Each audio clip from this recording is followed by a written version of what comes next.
control our feelings and attempting to control our thoughts.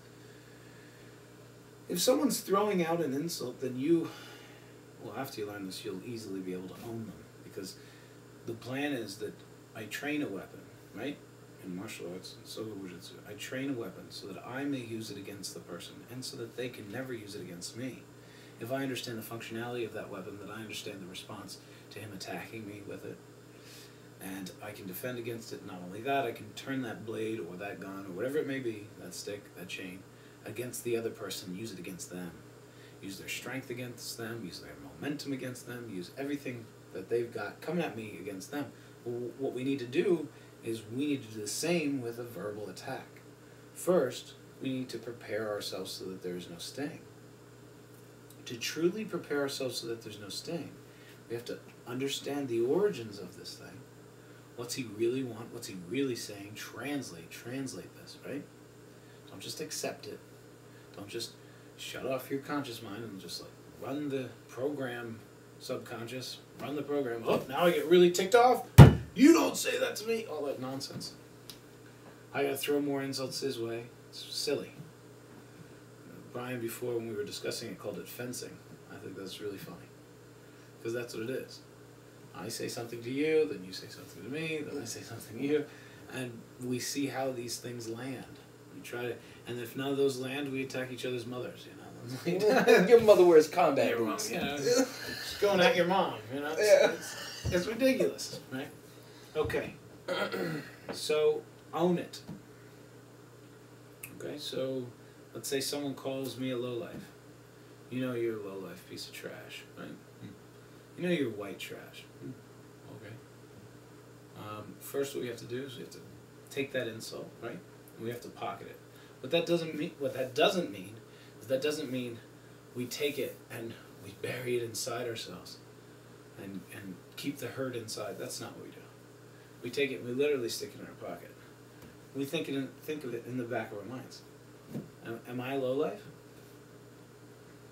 Yeah, actually, I am. Not as a whole. As a whole, a very caring person, a very cleanly person, you know, a very thoughtful person. As a whole, I'm a very learned person, very educated, you know. As a whole, I'm a great guy. But yes, in part, I am a lowlife. In part. What are the traits of what would be considered a lowlife? Someone who's a slob.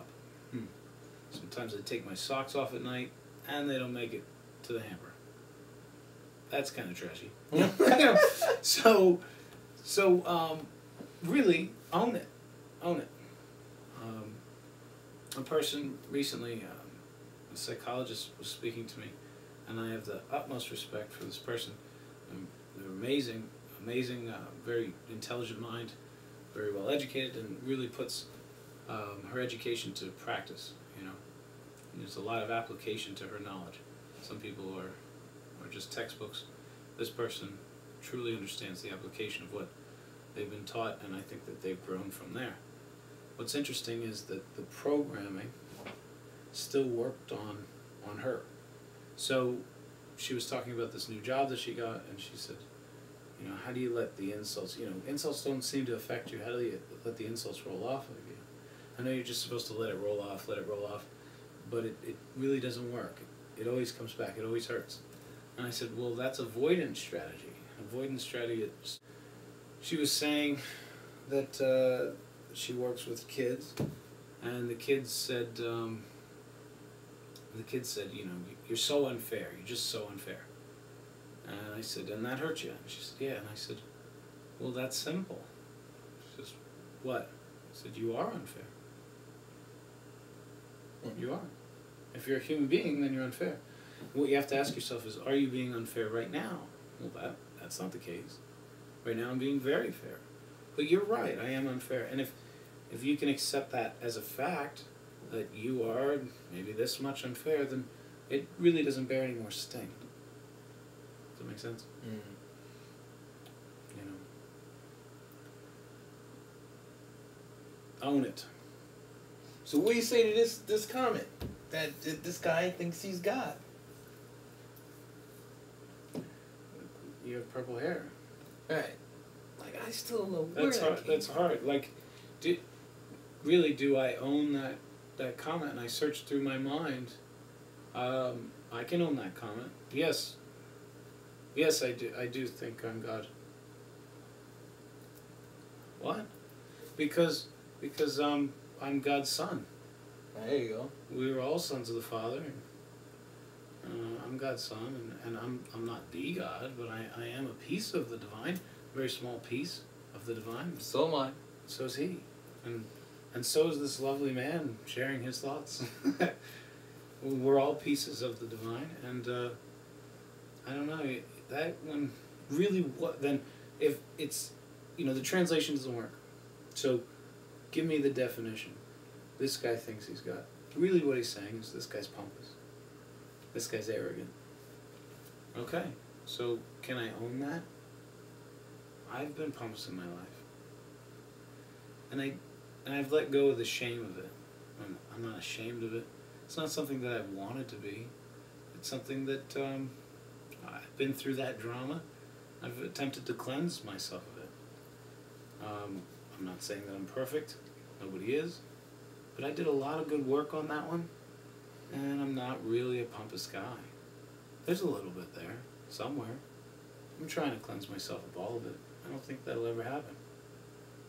We're all painted with all of the colors. I like to say that one. Yeah. If I don't think I ever said that. Did I ever say that in an interview?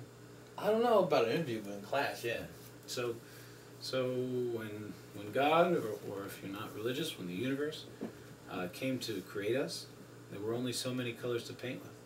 And he decided, God, or I don't know, the universe, or the infinite organizing power of creation, decided to organize us by painting us with every single color. So maybe red represents lust. Everyone is painted with red. Some of us are mostly red. Some of us are teeny weeny bit red. I would like to think that I'm a small bit red. Hatred would be blue. All of us are painted with hatred. Frustration, love, desire, bigotry, qualities that make a person everything from an artisan to a rapist. Everyone is painted with all of the colors. Now, are you saying that everyone is rapist? Yes. A teensy weensy teeny weeny little insignificant piece. Perhaps. But everyone possesses a tiny bit of every single quality. This is how we relate to each other. This is how we know that that's a disgusting thing. If we didn't have it in us at all, when someone said rape, we'd just be like, what the heck is that? I have that has no bearing on me, that I don't even, doesn't make any sense to me. I have no concept of it. I can't conceptualize it. It is not me. You have had that thought before. What would it be like if that happened to me? What would it be like if it happened to her? What would it be like? We have lived it, maybe in our minds. It was very disgusting to us. It was horrible. But because we understand it, then we are a piece of it, a teensy-weensy little piece. We need to understand that we are all at fault. When someone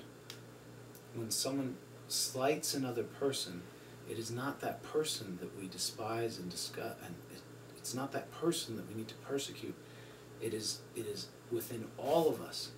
Every single person needs to cleanse themselves of that act and of that action. Should it be, that's our problem, is that we see a divide where there is none. That person there is a racist. Okay, now go inside yourself, find that and rid yourself of it. Remove that disgusting part from you. He's showing that sick part. It makes us feel sick.